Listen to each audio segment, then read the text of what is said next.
Joining us right now with more on the strike is Tim Higgins. He's Wall Street Journal reporter and a CNBC contributor. And Tim, again, unprecedented to see a sitting president who actually joins the picket line like this. What does this mean in terms of whether or not this is going to get negotiated sooner or later? This probably puts a lot more pressure in Detroit, but it's not sure if it actually gets a deal any quicker. It makes it harder in some ways for the automakers to give a deal that the workers are going to be excited about, right? There's a lot of pressure here for that 40% wage increase that the UAW has been pushing for, and lots of other things. The companies say they can't afford that. Even Elon Musk weighing in yesterday on X, saying that this was a recipe for trouble down the road. But right now, the workforce is whipped into a fever about getting and achieving these kinds of gains. Yeah, I mean, that's what we've heard from a lot of different places, including Harry Wilson, who was at the negotiating table back in 2007 trying to put things back together, is you can expect big raises. He thinks 20% isn't enough, that the automakers should be giving 30%. But if you get into some of the structural changes, things like the shortened work week, things like returning health care for retirees and some of the programs that had billions of dollars in losses saddled for the automakers last time around, that's the type of thing that really spells doom for some of these companies down the road. So where is the union on that front? Where's the negotiation on that front? Can they do this with a pay raise without structural changes that make it too difficult for these companies to compete in the future?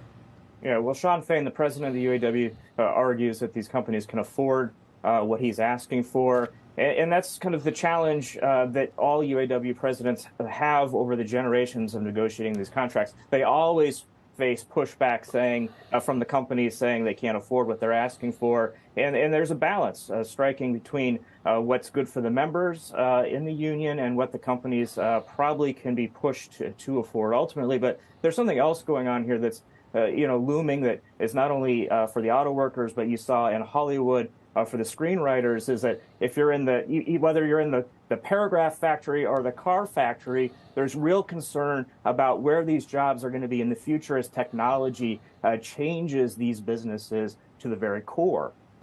And that's what the UAW is worried about. Those members are worried about as they transition into this EV future, will there be jobs there for them? And that's something that Donald Trump is really kind of putting his finger on and really getting his fingers into the vein of concern that the rank and file have about what's going on in the grander scheme of Detroit. Does the rank and file also realize that while President Biden is there, it's his policies that are pushing them more towards EV? Exactly right.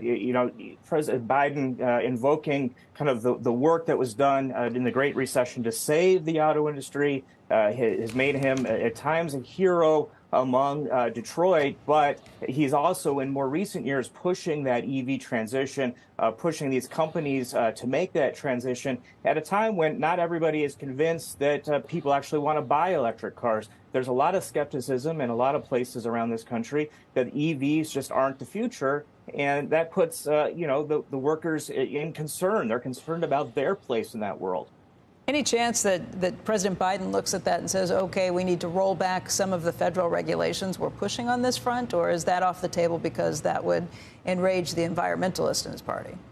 Yeah, it's kind of a tricky position for the president to be in. Part of his party, definitely in parts of the country, California, more perhaps liberal places, really see this transition as being a key thing in their world, whereas some places there's a lot of skepticism in what Donald Trump, perhaps the likely front runner for the Republican Party in 2024 is really doing is speaking to that concern of the little guy worried about where they're going to be as the companies make this transition. EVs need maybe perhaps 40% less labor, and that is a concern not only for Detroit, but in Stuttgart, in places that are making cars in Europe, concerns as we look to China as they expand their ambitions with EVs globally. It's a global concern. Hey, Tim, very quickly, you look at a situation like this, and the strike fund is a very rich strike fund, but they're doing this in targeted ways so that they can kind of stretch it out and not deplete the strike fund as quickly. How long could a strike like this go on before there is serious pressure? And not like they get a whole lot from the strike fund anyway. What is it, $500 a week? That's not anywhere near what they would be making if they were working.